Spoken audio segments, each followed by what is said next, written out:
If your photo looks soft, hazy, or just a little dull, GIMP gives you a few powerful ways to bring back clarity and make the details pop.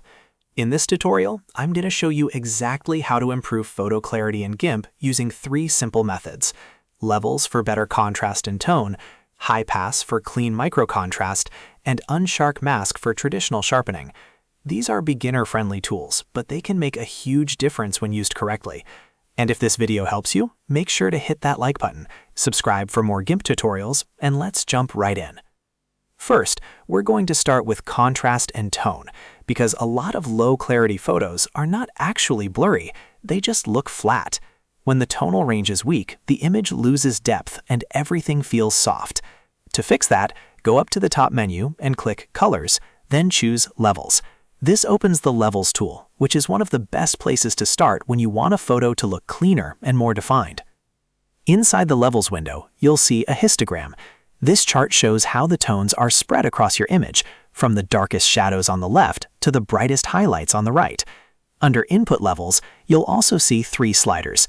The black slider controls the shadows, the gray slider controls midtones, and the white slider controls highlights. For improving clarity, the black and white sliders are the most important. Drag the black slider on the left inward until it reaches the edge of the pixel data. This deepens the shadows and gives the image more contrast.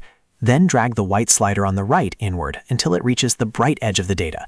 This helps restore brightness and makes the photo look less washed out. As you make these adjustments, watch the preview carefully.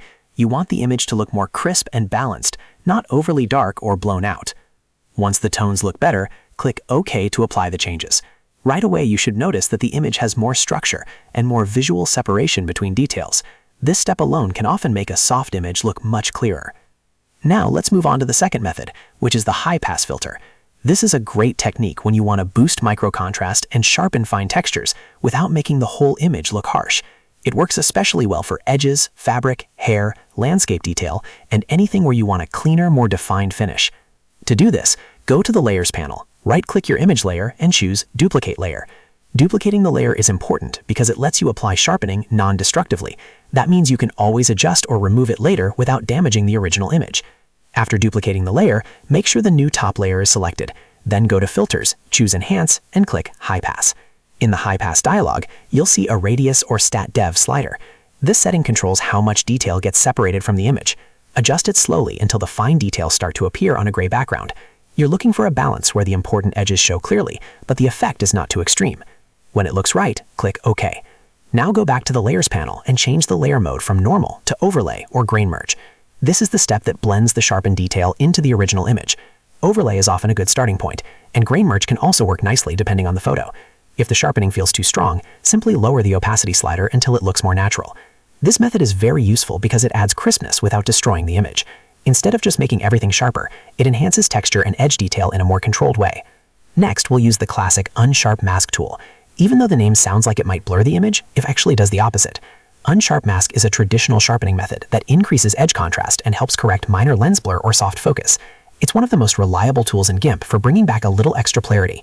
To use it, go to Filters, then Enhance, and choose Sharpen or Unsharp Mask depending on your GIMP version. Once the dialog opens, you'll see 3 main settings: Radius, Amount, and Threshold. Start with the radius. For most photos, keep this low, usually somewhere between 0.5 and 1.5. If the radius is too high, you can get ugly halos around objects, and the image can start to look artificial. A smaller radius usually gives cleaner, more realistic sharpening. Next, increase the Amount slider to control how strong the sharpening effect is. If the photo needs just a gentle boost, keep it modest.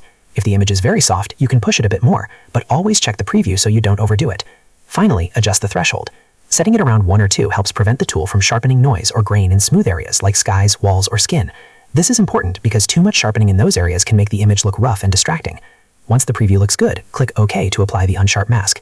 At this point, your photo should have noticeably better clarity, stronger edges, and more definition overall. Here's the best part.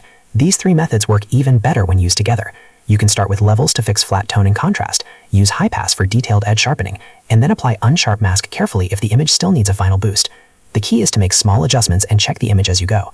If you sharpen too aggressively, the photo can quickly start to look unnatural. A good rule of thumb is this: improve contrast first, then sharpen second. That gives you a much cleaner result than sharpening a flat image right away. And if you're editing portraits, be especially careful with skin texture and noise. In those cases, less is often more. So now you know how to improve photo clarity in GIMP using 3 practical tools that can make a big difference fast. If this tutorial helped you, please give the video a like, subscribe for more GIMP editing tips, and leave a comment if you want to see more beginner-friendly photo editing tutorials. Thanks for watching, and I'll see you in the next one.